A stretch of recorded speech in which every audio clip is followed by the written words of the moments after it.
Well, hello there, Mama. I know it's been a couple of weeks since I released a podcast, but I hope this podcast finds you well. It's been a really busy couple of weeks. We welcomed a whole bunch of new members into the Working Mama Village. Yes, launches and promos are busy, but they're full of excitement. And now I'm just in the process of doing a lot of the introductory calls. That's what we do in the Working Mama Village, of a 30-minute catch up and just get to know you. And I always find those conversations so good to actually meet the people, meet the members, get to know them a little bit more.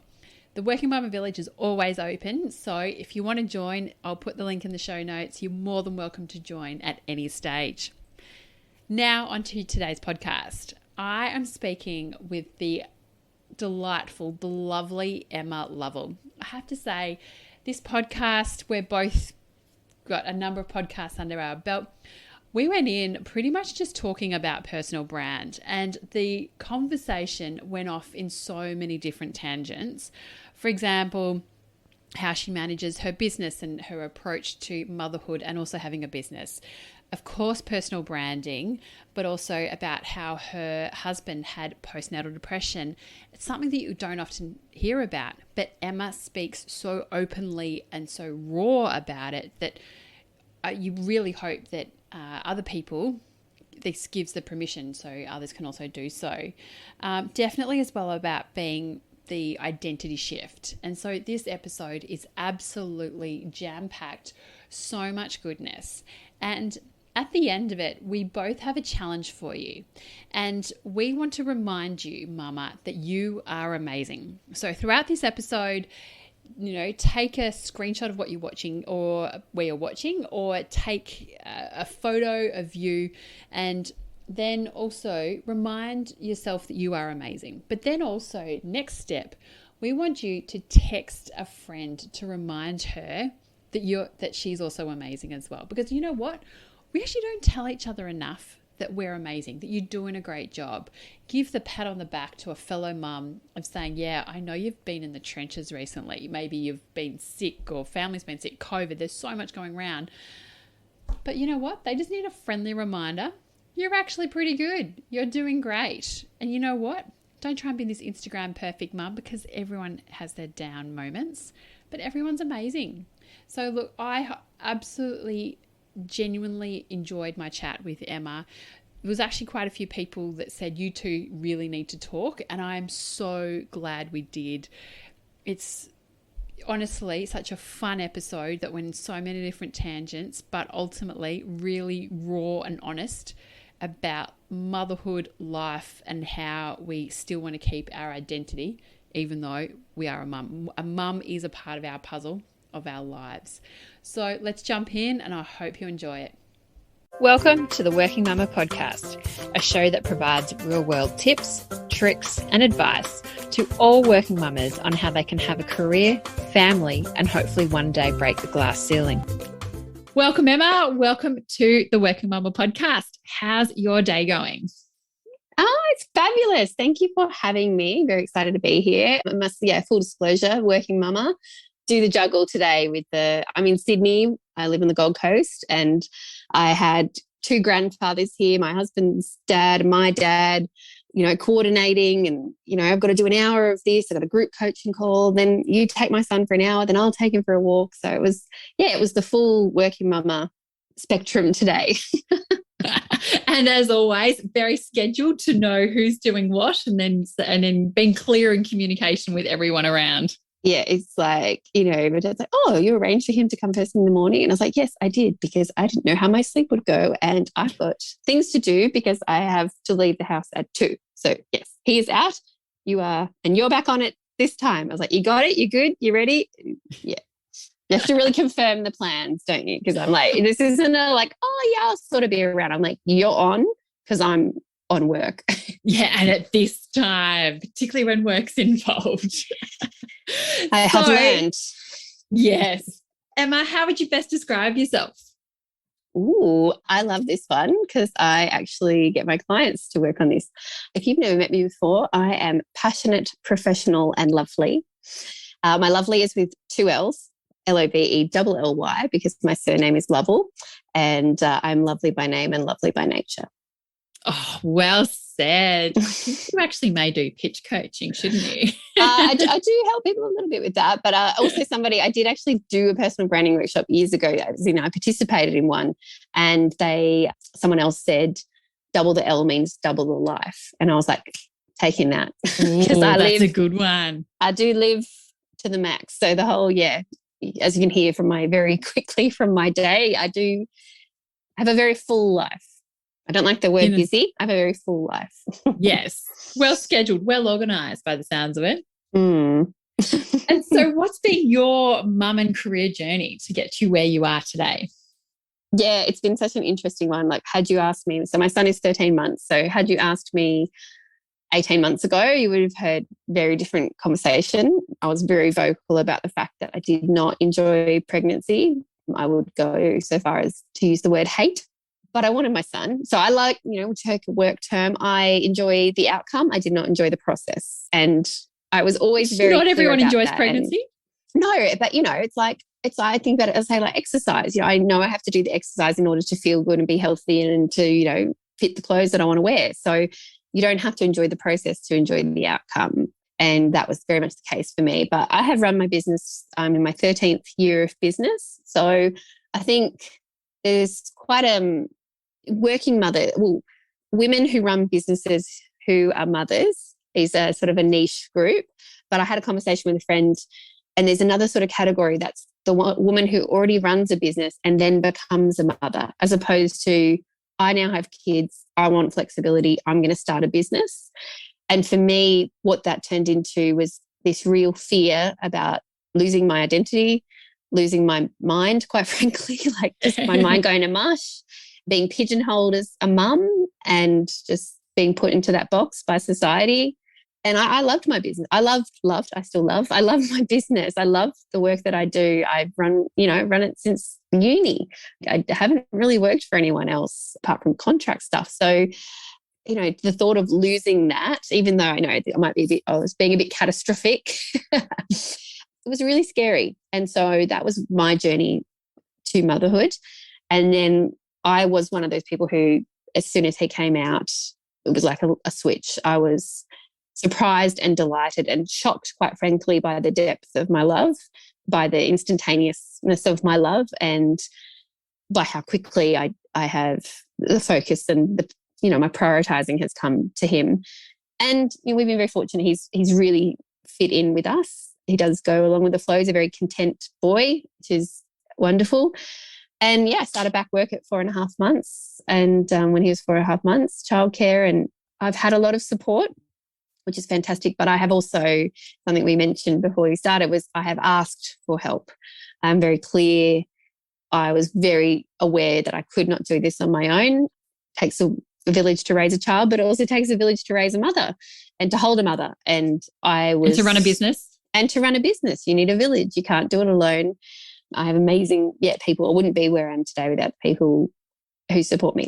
Ultimately, buck stops with me. It's my business, but you just can't run without all of the other support. So I was very clear on that, and I think that has been a big part of my journey, asking for support, getting that support, and not feeling like, I am his mother. That's very clear, but I don't have to be the one who's with him all the time or doing all the things to be his mother. And for him to see me working, he's come to a speaking gig, he's been on stage with me, he's come to conferences, he's come to retreats. I might take him to International Women's Day event. Like, I can't wait to do that sort of stuff with him. So he's very much going to be a part of it. And he's very much part of, some people choose to not feature their children on their, when they're talking about in the marketing or in their socials. I do, because I'm quite open about my life, and he's obviously a massive part of it. So, it's been a real contrasting journey. Really sort of polarized journey, but I'm really happy with where it's taken me. It's interesting about what your thoughts are of when you're about to become a mum, and then reality. It's often poles apart because you never actually realize. And I often say to people, it's like there's so much focus on like the 48 hours of the birth, and there's all these birth plans and things like that. But then sometimes people don't even think necessarily about, well, what way do I actually want the rest of my life to be, and things like that. And it, having kids is a massive impact on our lives in more ways that you never actually You can imagine. Yeah. And I think that's something that, although I went, as I said, quite catastrophic and quite really, maybe the reason I've enjoyed it so much and the reason it's been so surprising and delightful is that my bar was so very, very low. Like I had very low expectations of what my child was going to be like. I was expecting the worst. And, I've had a lot of wonderful women who've shared openly and honestly about their journeys. So I did know that it can be really tough, but I did expect it to be more the baby than, I think one of the biggest surprises for me. And I do want to talk more about it. It's coming up in private conversations more. And I have posted publicly, and I actually did a podcast episode on my Lovelly Travels podcast about my birth journey. But my husband suffered postnatal, and not me, not at all. And everyone's eyes were on me. I have a history of depression, anxiety. I hated the pregnancy. Everyone was like watching.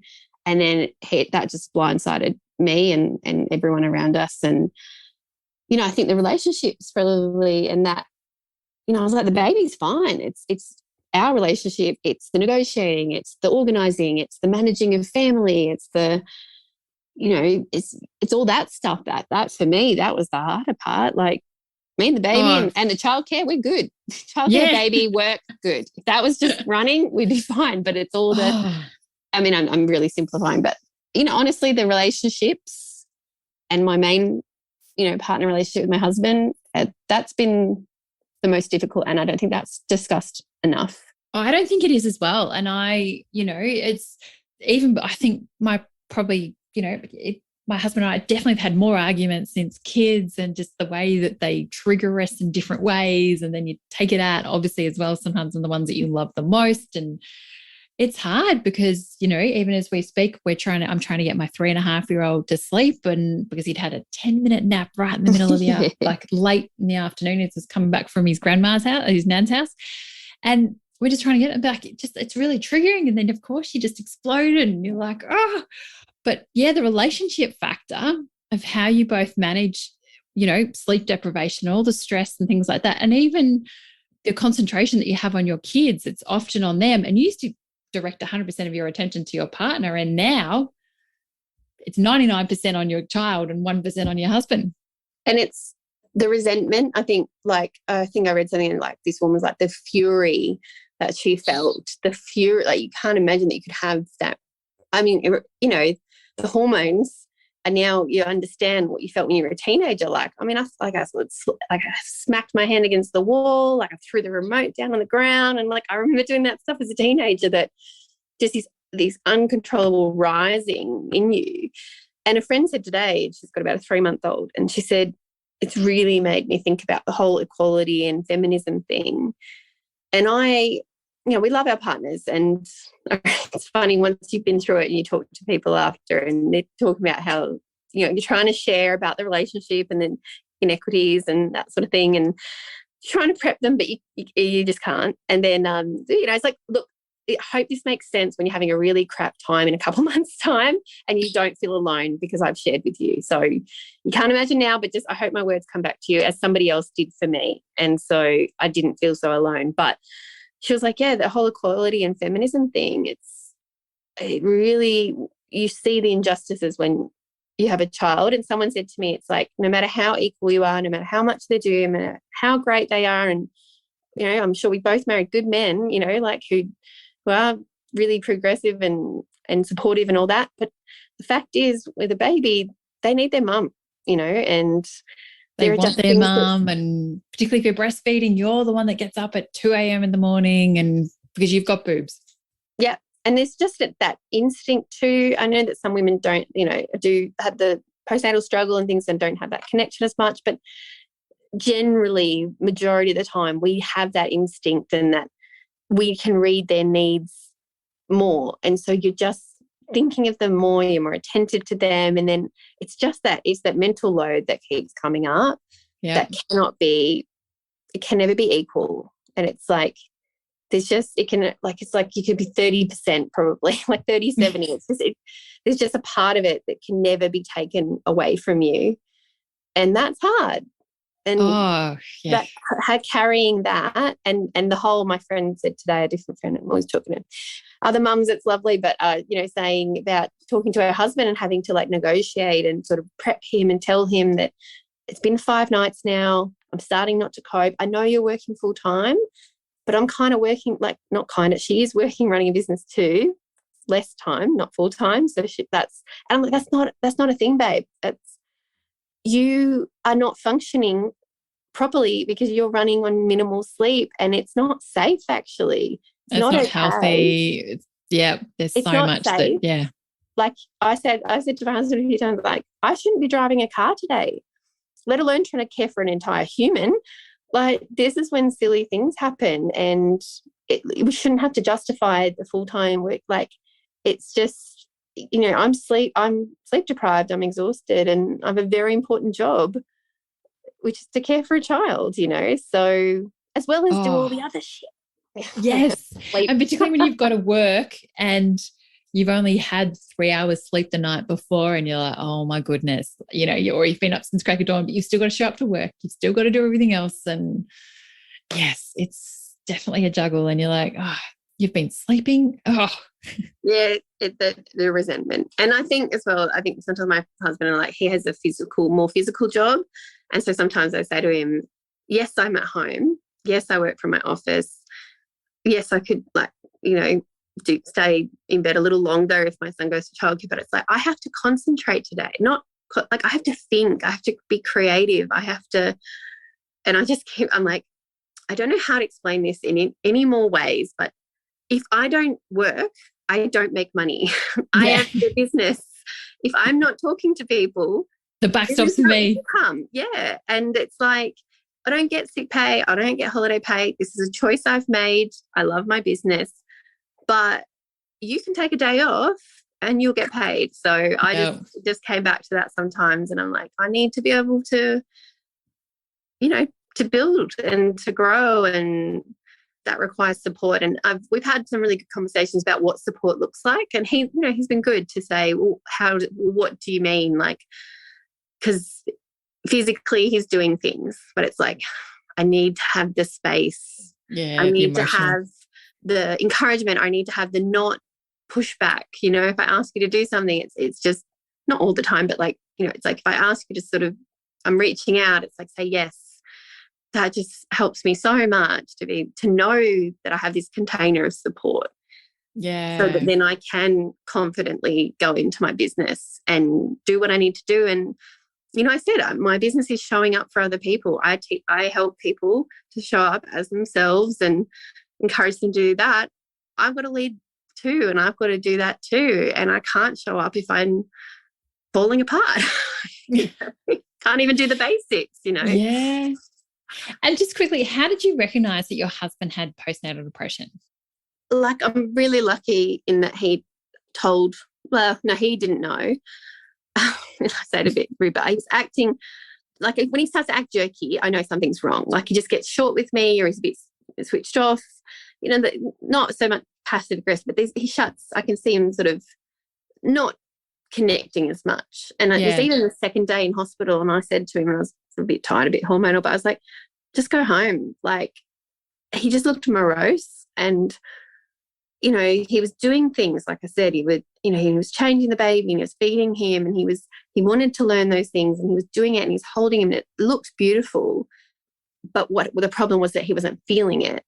So he was doing all the things, but he wasn't feeling it. And then it got to the 5th day. So my son had jaundice, which was quite stressful when you're in it. You see your baby have anything, everyone's like, they'll be fine. And it's like, well, when you're in it and you're a 3-day-old baby that's been on your skin all the time gets taken away from you, it's pretty upsetting.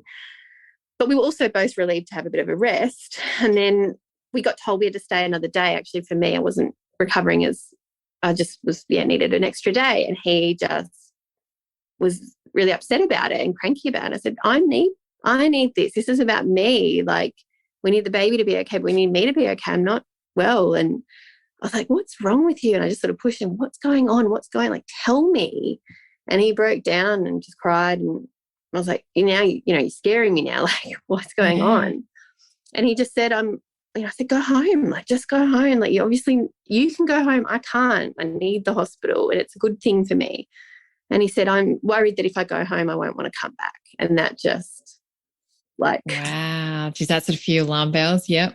I just had basically had a panic attack after that. I was like, just hyperventilating, like, he's going to leave me, blah, blah, blah. He's just not great with words sometimes, but he was like, no, I love you. He just was like, I'm not connecting. I just feel like I don't want to come back. Like, I don't miss him yet, and all this sort of stuff. And he just wasn't feeling it. And, I just quickly said to him, one of my best friends, my very best friend, took 2 weeks till she bonded with her child. And I was like, and she's the mother, and it's normal. Like, you don't have to. And he sort of started comparing to me. I'm like, I'm a lunatic. Like, I'm hormonal. I'm a really loved up person in general. I saw you already, like, I'm like besties with people from the first call. I was like, don't compare to me. I'm crazy. So, but, as well, I still love you. But yeah, it was all that stuff. And I just think for guys, even after I've just said all that about him, there is a lot of expectation on them now that wasn't there years ago. They are very much in it with us. Like, he was in the hospital with me, the whole time. Every time the baby woke up, we're both waking up. We're in it completely. And if I had my time again, I would have really sent him home earlier. But I thought I wanted him and needed him there. But then now knowing the nurses are there and everything, but, and then the whole Instagram thing that happens for mums, that happens for dads too. They're seeing all these photos of all these loved up dads, and they're supposed to be the dad straight away and know the baby and love the baby, but still go to work and still care for their wife, and and still be manly, but cry at the baby. Like, there's a lot going on for them. And what I got was the hardest, and what I'd love to see change is that once we realised there was a problem, had it been me, they would have sent someone straight up. They would have sent a psychologist or a counsellor straight up. But because it was him, he had to leave the hospital, go to get a doctor, go to get a mental health plan, then book a psychologist appointment and stuff like that. And I was furious. I was absolutely furious. I was like, what is the difference? We are both new parents. We both have a new child. We both have to live in this home. We both are in this together. And if he's not supported, I'm not supported. He's my rock. Like, if I don't have him, you need each other to raise. It's taken two to tango to make a baby, and you need both of you working in tangent to actually get through it. You're recovering, he's there, and there's expectations, sadly, by society on both of you. Like, it's like, right, the mother's maybe not functioning optimally, it falls to the husband and things like that, or the partner. And yeah, but geez, that's so bad to hear that there's all these steps for him when really he just needs to speak to someone and get the help. Yeah. And that's what I have, an amazing psychologist who I texted straight away. I was like, I'm not okay. Like, this just happened. And she just called me as a kind person and as a mother herself, and just called me and was like, it's normal. They don't cope in hospitals. The men, they do feel they can't help you as much, and they feel really trapped and all that sort of stuff, whereas you're fully focused on the baby, and just really normalised it for me and offered to speak to him straight away. And I just kind of communicated what she was telling me. But, the biggest plus and the loveliest thing is that the fact that he trusted me enough to tell me honestly what he was experiencing, and then trusted me. I'm actually a corporate speaker for the Black Dog Institute, who have a mission to contribute to a mentally healthier world. So I do have experience of my own, but then language around it, I guess. So I was able to ask him the right questions or whatever, or I would never be, I was like, you need to see someone professional, but like, I could talk to him in that moment, and it did make it easier. Like, there were times then when I was like, where he was I knew he was still struggling, but it's like, hey, I'm over here, like, learning to be a mum, taking care of a baby, because one of the things that came up was like, he needs to like have his needs met. And I was like, absolutely. But hello, my needs met too. And he'll go, and then sometimes the sympathy does go a bit more that way. And then it's hard because, it's all that stuff. It's just, like I say, it's not just the baby. It's the relationship. It's the family. It's the work. It's society. It's just not just you. No. I know my husband also commented about, like, there's all these support, like, for mothers groups and things like that, but not so much like for the dads on mothers groups, because the dads are going through the same things, as you say, they're going off to work, coming home sometimes with a screaming baby and, someone that's, with the wet sand and things like that. As soon as they walk in the door, you're like, here you go, his baby. And they're like, I've just had a full day of work. And things like that. It's tough on both sides. And I know, like, on our end, we're like, we've had a kid all day. And they're like, well, we've been full on at work. And it's that hard thing on both sides. It's it's competition. Definitely, yeah, it's competition. The juggle's real on both sides. And it's hard because you both feel that you've had you've had a hard day and things as well. Yeah, I think communication is everything. And we see a marriage counsellor. Like, I've seen psychologists for years. I've had kinesiologists. We talked about a support village. I include the psychologist and the kinesiologist, and even my physio would be included in my business support, because it's like, if I don't have a strong body, if I've got a bad neck, I can't work. If I don't have a good mind, I can't work. And if I'm not processing things well, and I can't work. So I include all of that as part of my business support, but also my life support. And the counselling, I think it should be mandatory for anyone having a child. It's like, especially, relationship management. It's just communication. And, we said it to my parents-in-law and they were kind of like worried. And I was like, this is going to help us. Like, you don't want to get to the point where it's needed. It's not needed. It's just going to be beneficial. And we've actually found someone we really like talking to, and it helps us to, even with the organising stuff and talking about managing of needs and that sort of thing, and gives us at least the container to have those harder conversations. And all parents, I think, even like all relationships go through it, I'm sure, at some point. And if you don't, well done. But I'm sure there's a lot of people. I think there's a lot of stuff under the surface, and I wouldn't say that's healthy. Yeah, I think there's a lot of things that if you would know, like, everyone's had those moments in their relationships and things like that. And it's, I think it's the one thing, you're right, it's not spoken about enough of how tough it is of when a kid comes in, that first, particularly I think 12 months, as you're starting to get to know each other, your lives are changing, the kids are changing so much, then returning back into work generally for the female. And that's just a whole other dimension of when communication is just integral and needing to work and really work together.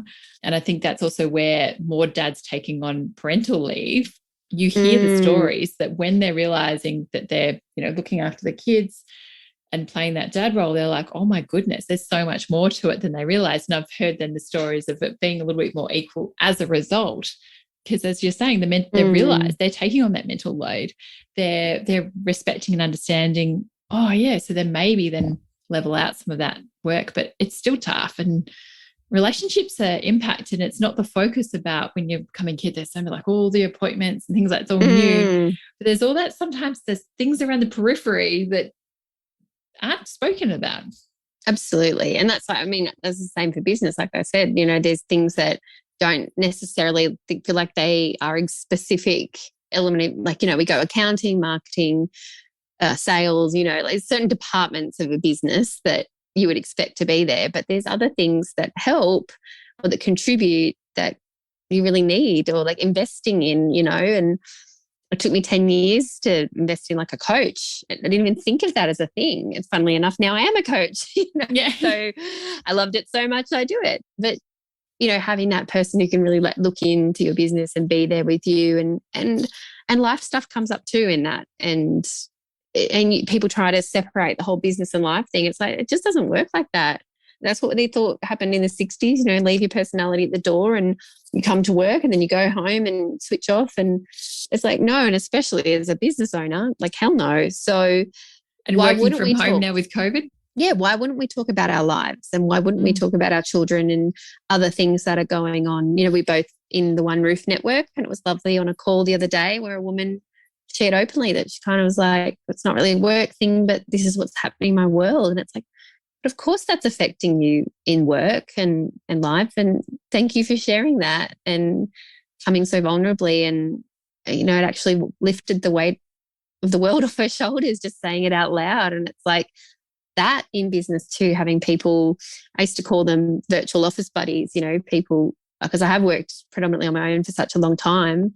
So when COVID came, it was not a new thing to me. But I try to have a thing on my phone. We talked about me being organised, where I have a do not disturb from 9:30 p.m. to 7 a.m. with the belief that I will stop using my phone at that time and start going to bed. It very rarely happens. I actually have to remove my phone from the room to do that. But my do not disturb just decided to come on halfway through our interview. So that's where I went, and I'm back. Yeah. I'm like, I have to protect myself. That's another one of my, managing. You have to manage yourself and manage your time. But it's really shifted for me in terms of with running the business. I used to have early mornings or late evenings, which probably isn't that healthy really, but where I could catch up work or do extra or whatever. And now with unpredictability of sleep for me and for my son, I just don't have that time anymore. And it's like you realize how important productivity is and how important prioritizing is. And if you've got a window of time that you've allotted to work, you got to use it, because otherwise it's gone. And it goes quickly, but you got to set those boundaries. I think certainly as a working mum in all parts of your life, between work, family, yourself and your kids, because if you lose that and it starts encroaching, then it's a dangerous slide. And I literally at the moment I just don't have the capacity. I'm just, my son is 13 months, so I'm just still in that quite tired stage. So I just don't have the energy to do it. And so it's like I've really got to use the work day when he's being taken care of or whatever time I've set and get what I can do done. But I've also learned to let go of a lot of stuff. I think there were lots of things that I probably did that weren't necessarily, there were things I like doing or love to be a part of, but you kind of get like, no, I don't have time for that. What has to get done today and what is income generating or client serving or someone's going to kill the debt collector if I don't do, like that's kind of the limit. And then everything else is a nice to have. So it's helped me prioritize like a way that I could never have done before children. And that was something that was a real interesting reflection of the before and after of running a business with a child. Like, I thought that I could prioritize before, and I thought I knew what I wanted for the business and, where I wanted to take it. And I just, in the last, I started back in May last year. So it's about 8 months.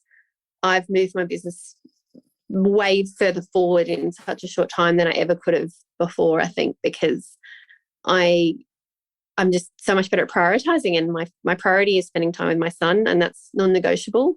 And the life that I'm creating, I didn't have a child to not be with him. So I'm working 3 days a week, and I don't really want that to change. And so I need to build my business around that. And it's working, and I want it to keep working like that.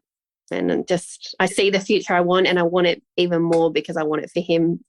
It's a reality now, That's awesome. I love, and those that listen to the podcast for quite a while will have heard me say this so many times about knowing your why and knowing your values. And I think by being clear on that, it really helps with understanding mum guilt and understanding why you work and what you're actually working for as well. You're not just on the hamster wheel. Everyone's on the hamster wheel, but you understand why sometimes you may be just running at 100 miles an hour, but of actually doing that. And also helps with delineating those key parts of your life and separating, right, this is work time, this is family time, and creating those boundaries, because otherwise we can just be getting mum guilt and, it's the whole classic, I should be working, or I should be with my kids and things like that. But when like I know for myself personally, I'm a much better mum when I'm working.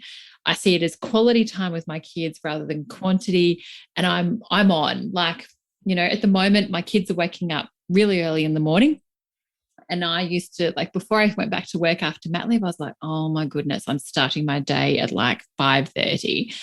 But my mindset in the last few weeks as I've come back from mat leave is like, well, I've actually now got probably 2.5 hours with the boys before they go off to childcare and things like that. So they get home from, childcare, and they're just ratty, they're tired and actually no fun. But in the morning, I'm like, well, I'm actually looking at this differently because I can then actually spend quality time with the kids before they actually, and then because the evenings they're crap. So I was like, well, I've actually reframed it a bit, less resentful of my husband who's sleeping, because then I've got that quality time, and I'm definitely a better mum because I've been able to reframe. And also I know I'm probably actually getting them at their best for the whole day.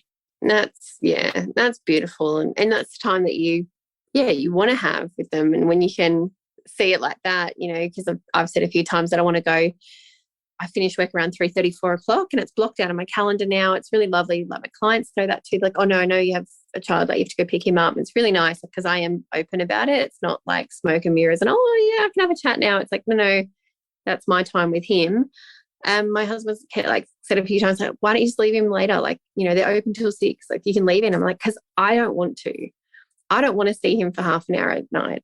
I don't want that at the end of my day. And as a business owner, I could just keep working and working and working. I like having that, no, I've got to go pick him up, and then getting to enjoy, especially while it's summer, you know, getting to enjoy that daylight in the afternoon. And I take a walk with him and I get fresh air, and yeah, it's a, you know, whatever excuse. It's a nice boundary. And I thought I had boundaries before, but yeah, when you become a mama bear, they become pretty firm. And I mean, for me, that's been the case. They have, like, you don't cross my family. You don't cross my baby and my family time. Like, I really like that. Yeah, I'm really enjoying that part, that side of it. And like you said, you just being able to make it work and see what works for you and what you enjoy and what works for your family and when they're at their best. And that's the beauty of it. Yeah. Now, just changing gears slightly, a big part of being like a new mum, as we've spoken about already, our identity shift is often massive. Like, as you said, we go from one person that we think we know what it's going to be, our lives are going to be pre-kids. Once Bub arrives, our lives are just changed forever. And our identity, our confidence and things like that, and the way we show up is also very different. And I know that you do a lot of work around personal branding. So how can, like, and it's not even something you can necessarily prepare for, but as working mums, how can we really help manage that shift? And I know it's also probably a bit of internal work as well as the external side of it as well, about the way that we view ourselves. Because the more confident we are internally, that's going to then show on to others about, you know, yep, cool, I'm confident, you know, I am a working mum and I'm proud of it. I know when I returned back after my first mat leave, I was a bit near in my confidence, but now I'm actually quite proud to say, yes, I'm a working mum. I work part-time and I will stand up for it as well. But I know, and it's taken me a little bit to actually get there, and I'm still not where I want to be in that confidence level. But even the identity shift as well, because you've gone from maybe, as what you said, full-time, part-time hours, own business and things like that. There's so much that changes in your identity as a mum. How can we manage all that? And I know it's a very heavy question. No, I love it. And it was something that I think some of the work, I guess the work I was doing on myself throughout my pregnancy was like, I was fighting so, you know, fiercely to hold on to myself. And it was really an education to other people because, you know, they just, like I said, I don't want to be put in the mum box. Like, mum is going to be something that I am, but it's not all that I am. And I just say that I'm like, first and foremost, I am Emma. And I always introduce myself as Emma. But you find, like, hear people go, so tell me about who you are. And the first thing they would say, like, you know, when you ask me who I am, often would say, I'm a mom, I'm a wife, I'm a daughter, I'm a this, I'm a that, I'm a that.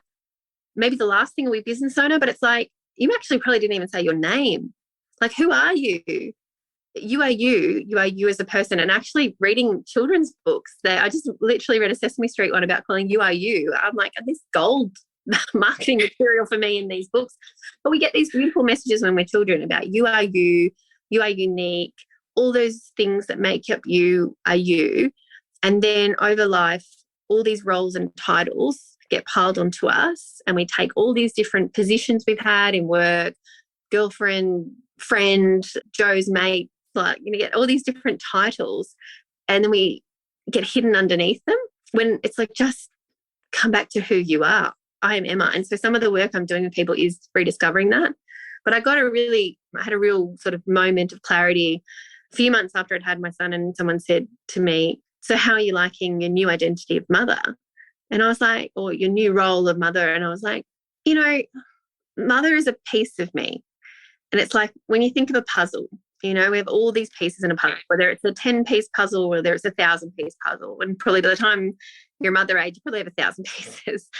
With all these, and you think about those pieces, they are the experiences you've had, they are the skills you have, they are the work that you've had, the relationships that you've had, all these pieces. And when you put them together, you get to see the full picture, the beautiful picture that is you. And so, you know, it's a pretty big piece. It's a pretty big chunk. It's a big corner of the puzzle is my son and is me as a mother, but it's not all of me. And you need all of those pieces. And so I guess what I help people do is to rediscover all of those pieces, find all the pieces of the puzzle, probably half them under the couch or in the kids' nappy bag or whatever. So find those pieces that are you and show that beautiful full picture, the holistic picture. And, you know, the other thing I think people, it's like, you don't have to tell the whole story when you meet someone. We don't have time to tell the whole story, and nor do you want to sit and hear somebody's 10-minute elevator pitch. When we're meeting someone and you're telling them who you are, you're sparking conversation. So you get to choose the part of the story, the piece of the story, the piece of the puzzle that you want to share. And if in that moment it is mother, or if it is business owning mother, or if it's working mother, or if it's, I don't know, woman who just needs a hug, like whatever that piece of the puzzle, like that you're just sharing a piece, you start like, you know, it's a spark, it's starting the fire. And I literally did a post today about find things that make you feel like you. And so I guess if you want to go back to basics, just think of those things that you really, really love. And it's a hard question. I got asked it in the first 6 months of being a mum, and I was like, what do you enjoy? And I was like, things that I enjoy have shifted. And I don't know, I found it hard to answer, but I can tell you I love travel, and I love having a traveler's mindset, and I love rainbow coloured bright things, which is why I do bright coloured nails. You can't see it's a podcast, but I have bright coloured nails, and I wear rainbow mermaid tights because it feels like me, and that is me. And if I'm on a plane, or, you know, if I need to feel that, I'll look at a photo of me traveling. Like, there's ways to get in touch with the thing that feels like you.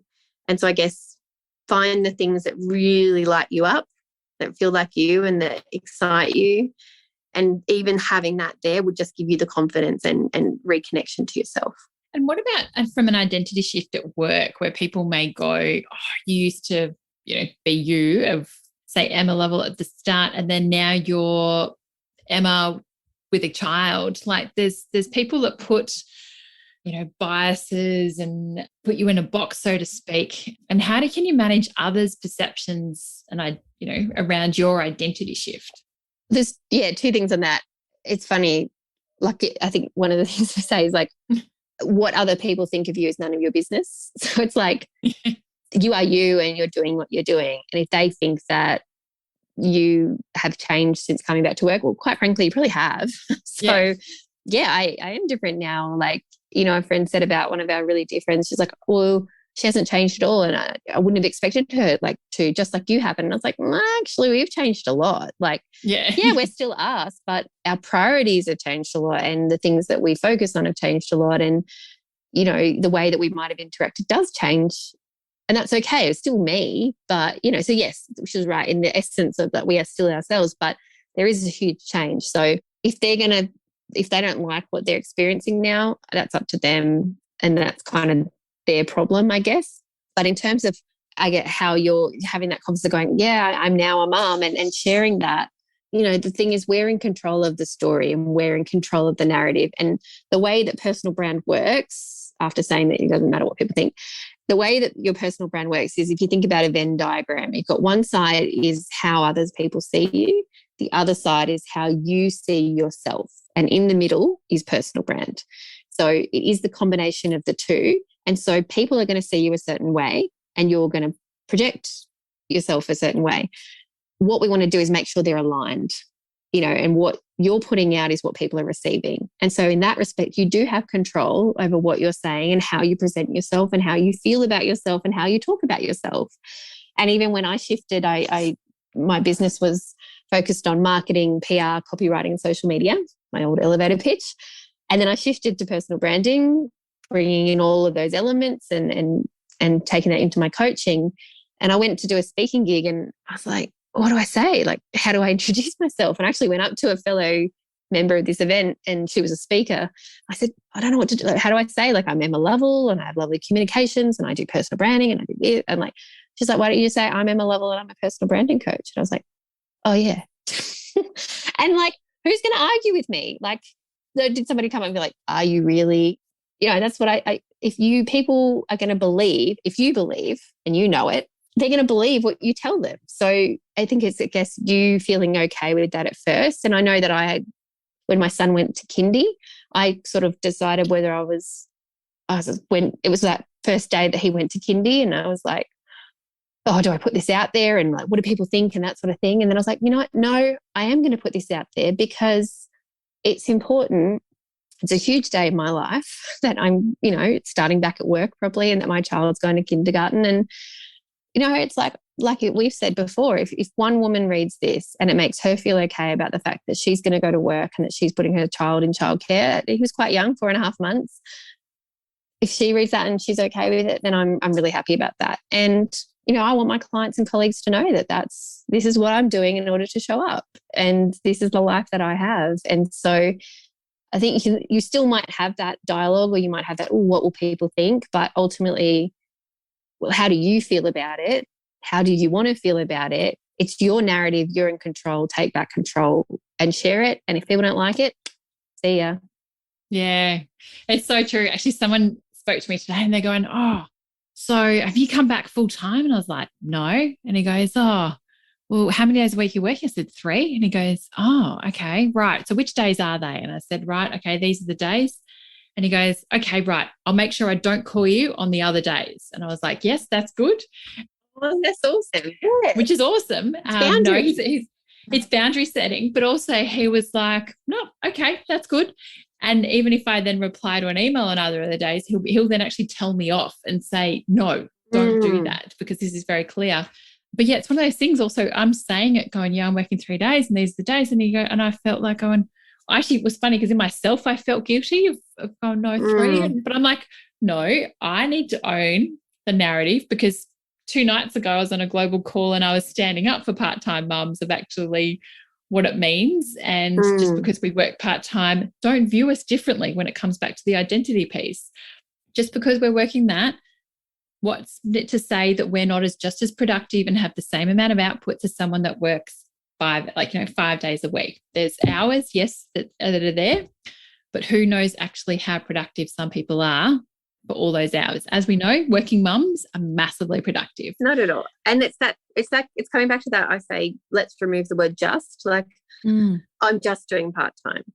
It's just my side hustle. Hate the word side hustle. Anyway, by the way, I'm just doing this. It's like, no, you're working. You're a working mother. You are working, full stop. You are running a business, whether it be on the side or small or whatever, or I'm just running a small business. No, I'm running a business. Like, remove the word just, and it's like, as I said, you're in control of the words that you use and how you describe yourself. So do you work? Yes, I'm a working mum. End of. Like, whether you want to continue the conversation to part-time, full-time, but why does that even need to be part of it? Unless, you're in the process of talking to someone about the job. But generally how we're talking, oh, I'm just working part-time. Like, we didn't need to say that. Or I've just started my business. Like, I think there's a lot of apologizing in advance or downplaying or diminishing that sort of thing. And it's like, again, that not only does that change the narrative for them, but it's you're saying that stuff to yourself. So I think it's what we also tell. We often, particularly I think also as females, we'll try and downplay a lot of things because we don't. It's also probably that little bit of tall poppy syndrome of, I don't want to look too confident, or I don't want to look like, there's that little bit of, I'm just going to go a little bit easy on myself because I'm worried about others are going to think. And yeah. But then, and then like, if that's a protective thing that says that, but then we start to believe that too, that's the story you're telling yourself as well. So the words that we say to ourselves are just as important as the words we say to others. And one of the exercises that I get my clients to do, and I love, and I share it quite often, is the I am exercise. Like, it is one of the biggest things. So my clients getting them to say their name, I am Emma and I do this, or I am Emma and I am passionate, professional, lovely. Like, there'll be tears after they say that, like just saying those words about themselves. Or I get them to do this exercise as well, where they ask 5 people for 3 words about them. And some of the words that come back, generally, most of the words are quite lovely, but really great descriptive words and words that they might not have used. And I say, okay, do you believe those words? And they say, yeah. And I say, do you believe that that person says those words about you? Yeah. Do you believe those words about yourself? No. Or can you say those words? Like say, I am creative. I am intelligent. I am determined. I am beautiful. I am knowledgeable. I'm an expert. No. So like a big part of my work is getting people to be able to say, I am. And so there's this excellent exercise. I'd love to give it to your listeners as well. Put a timer on, 5 minutes, put some nice music on in the background, a couple deep breaths, and then write I am and whatever comes next. And you can write it like I am and it turns into a paragraph, or you can write I am, I am, I am, I am. And it might start as I am tired, I am writing, I am not sure what this is about. I am a business owner, I am a mum, I am struggling today, but I'm doing okay. I am, and then like it tends to turn positive, but it's a writing prompt. It's a prompt to get it out. But then you go back through that and some of the things that come out are actually really beautiful. And it's just a nice way to like just get back into you and to focus in the moment and getting into the habit of saying, I am. That's so powerful. And the stories we tell ourselves, particularly as mums, are just sometimes our mind can be our best friend, but at the other flip of the switch, it can be our absolute worst nightmare. Yeah. Yeah. And it comes back to that, like, what would you say that to someone else? Would you tell the mum that she didn't do a good enough job today, or she didn't show up for her kids, or she's choosing work over her family? Would you say that? No, we wouldn't say it to someone else. No, but we tell it to ourselves every single day. And we really do, as mums, collaboratively need to actually reframe that thinking, because we are actually doing amazing jobs. We're just where we need to be at that particular point in time. We're raising kids. We've had children, regardless of how we've pushed them out and things like that. You know, we've done amazing things and still continue to do amazing things for our kids and ourselves every single day. Absolutely. And yeah, like I think, you know, get a buddy, get an accountability buddy, and just write to them every day, you are amazing. And, you know, and then say, I am amazing. I am amazing. You are amazing. Have a great day. Wouldn't that be nice? You're doing an amazing job. I am an amazing mum. Yes, you too. Bye. Love you. Now, my challenge for you, if you're listening to this episode right here, right now, text a friend saying you are amazing. Remind yourself you're amazing. And if you've done it, tag both Emma and I on, say, your various social platforms, because we'd love to hear you actually tagging or reminding someone that you are amazing. So I'm literally going to do it too. That's like, I'm like, yes. What's fun? I'm thinking right now, the people I'm going to tell you. I'm going to tell people. That's fun. So I'm actually going to take a photo right now. So we're doing this live on the podcast. Here we are. And I'm going to put this up. So when this episode comes out, I'm going to put this photo up. And so then we're actually going to tag everyone. So it can actually, hopefully with this chain, you remind everyone that you're amazing, because you know what? Mums don't get told it enough. So that's something out of today's episode. I love it. And you are amazing, Karina. And the fact that you're holding this space for all these women and having these conversations, it's beautiful. It's really important. Thank you. Thank you very much. And even that's another thing. We don't accept, you know, feedback and things like that. The correct response is thank you. The correct to a compliment. Thank you. No buts, no just thank you. Yes. Well done. Thank you. I did actually have other things going through my head right though. I was going to say no. So Emma, what do you do for self-care? Oh, yeah. See, I told you that was a question that maybe pause. Really, honestly, I go back to basics. Sleep, like put myself to bed. You know, it sounds sort of like naff, but like eat good food. I'm not one of those people who's like, I feel great when I eat good food. I just know that I feel crap when I don't eat good food. So trying not to feel crap is like my goal. I do get my nails done. I really love that. Especially now I can't take my son in there. So it is a time where I have to go on my own, and I'll like listen to a podcast or something like that. And then I get them properly done. So it's like 4 weeks of joy, and I get to pick the color. And then each time I look at it, it makes me happy. So yeah. And then I think talking to other women is self-care. Like sometimes my husband will be like, you're on your phone. I'm like, I'm actually getting support. So yeah. Me sending voice memos are amazing. If you're not onto voice memos yet, get into it. As a mum with minimal hands is so helpful. I just have a few girlfriends and even a couple of cousins, and we just voice memo each other. And, that I think that self-care is like being honest and talking out. And it's almost like journaling, like verbal journaling where I'm at, and I feel better after that. So I think that's, making time for those honest conversations. That's care for me. Definitely. And we need to be having more of those honest conversations, is what we've already spoken about. Now, Emma, how can people get in touch with you and Lovelly Communications? So the best place at the moment is probably Instagram. I'm really having fun on there, really, with my reels as well. So that's at Lovelly Comms. Don't forget the double L. So it's LOVELLY Otherwise, my website has a bunch of information, a lot of rainbow. If you like bright colours, you won't miss it. You'll definitely know it's me. So that's lovellycommunications.com. And then I actually have a Facebook group. So if people are starting to think about their personal brand or want some "You Are Amazing" messages from me and some bursts of love, Live and Love Your Brand is my group. So, come on over for some love. Sensational. Thank you so much for such a broad-ranging chat today.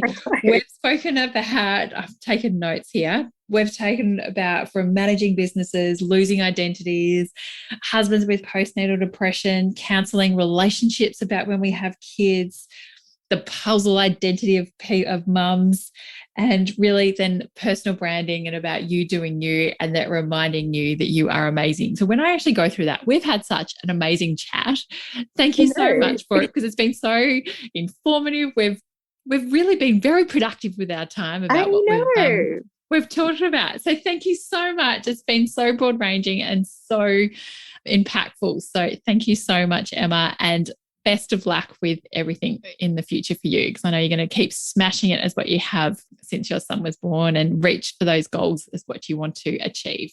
Thank you. And thank you for holding space, as I said, to be able to have these really important conversations. And some of those things have been coming up a lot lately. So to be able to talk about it in this forum, and, if one person listening gets something out of it, I'm so happy about that. So thank you for having this platform and for having me here. My pleasure. Thank you, and have a good night. Bye. Because we are recording this late at night. Thank you. Mum life. Bye. Thank you for listening to the Working Mama podcast. Subscribe to the podcast on iTunes, Spotify, or your favourite podcast catcher. I invite you also to join the Working Mama community on Facebook and join in the conversation with other like-minded working mums. Please also feel free to contact me on any of the Working Mama social channels. Remember, Mama is MUMMA, or website www.workingmama.com.au. I would appreciate you to share this podcast with friends and colleagues, especially those that are parents managing the juggle. And I would really appreciate if you had to take the time out to leave a review of the podcast. I'll be giving a shout out to select people that do so stay listening and you might be one of them.